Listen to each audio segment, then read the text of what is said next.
Last night we got some information with the new Aggravated Bleed and how they work through the Q&A. We're going to cover 3 scenarios: bleeding while moving, bleeding with aggravated bleeds, and Crimson Dance.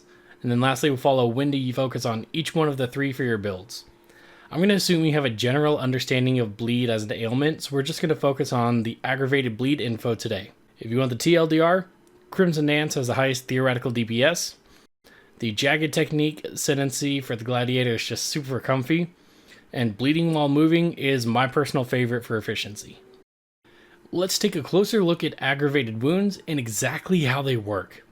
It's very important to understand bleeds cannot, by default, be aggravated by the hit that applies the bleed, and at the very least you must hit a monster a second time to aggravate the bleed.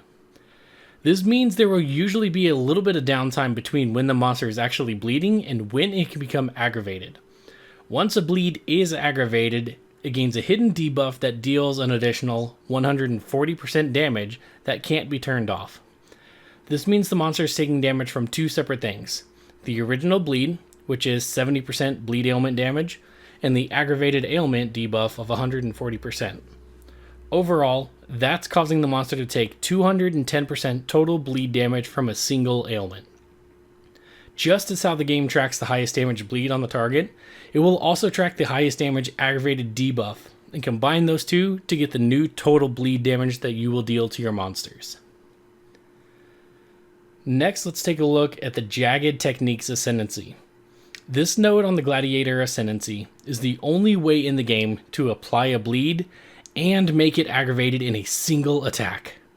This means that 100% of the time, your highest damage bleed is also your highest damage aggravated bleed.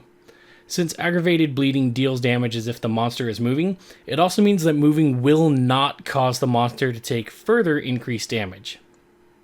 It's as clean and simple as a mechanic can become, and doesn't really require much in-depth explanation. It's just comfy and means a consistent 100% chance of having a 210% high roll damage bleed on the enemy. Lastly, to compare everything, we need to cover Crimson Dance.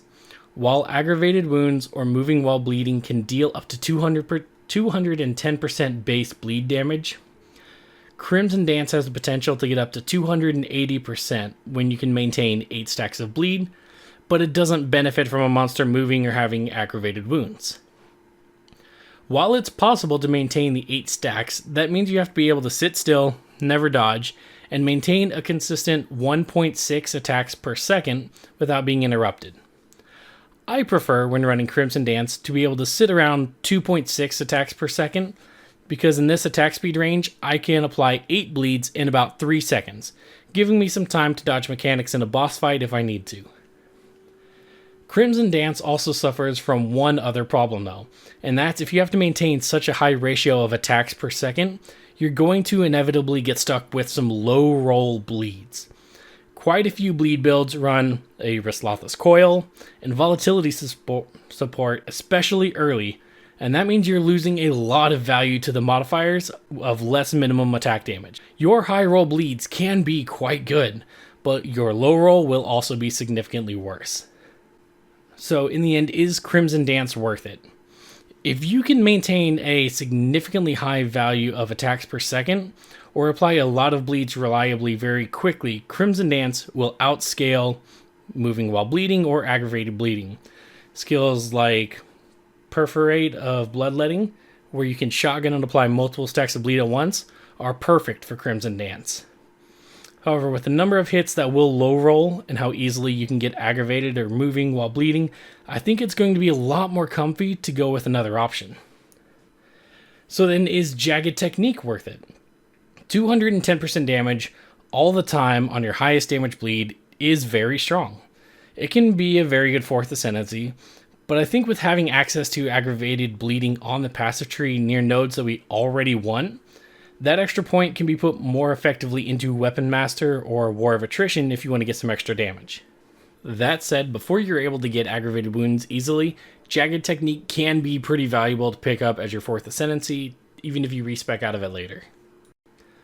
My personal pick for best version of bleed is making enemies move while bleeding and picking up aggravated wounds where you can on the passive tree. Since wounds won't be aggravated right away though, we can focus on finding ways to make enemies move, and I personally love doing this through knockback. I recommend running with a Lion's Roar Flask for this. It gives us increased melee damage, knockback on hit, and while enemies are knocked back, they take damage as if they were moving. This gives us enough time to be able to hit them a few more times, and turn our wounds on the target into aggravated wounds, while maintaining that damage while moving effect that's natively built into bleeding. We're able to maintain a consistent 210% damage uptime fairly regularly with this, without having to sacrifice the extra ascendancy. So, all in all, I hope you were able to learn something from this, and at least get some insight into what might fit your build a bit better. If you enjoyed this, please like, subscribe, and y'all, take it easy. Let's do this.